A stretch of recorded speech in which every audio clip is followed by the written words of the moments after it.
How to order foreign currencies from Chase Bank. Hello guys, this is Atticus from App Hacks, and in today's video we'll talk about if it's possible to order currencies from Chase Bank. Now if you are a Chase Bank account holder and you want to order foreign currencies from Chase Bank, and if you're wondering if that's possible, there are a few things that you might need to consider. First is that Chase foreign currency accounts aren't available for personal customers. Chase International Banking Services are reserved for commercial banking customers only. Now, this means that your checking account must be denominated in US dollars only. You can still wire money abroad using your Chase account.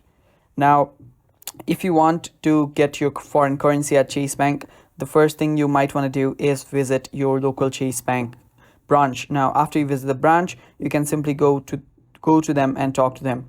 Now, they are mostly located at airports, so yeah, you can go there and talk to them. The other option that you can do is use your Chase debit card abroad. Although there will be foreign transaction fees, but the withdrawal amount will be conversion to USD and to whatever country you are on. So yeah, that I hope this answers your question, and the simple answer to this video is that you cannot order foreign currencies from Chase Bank. Thanks for watching guys. That is all for this video. Stay tuned for more, and bye bye.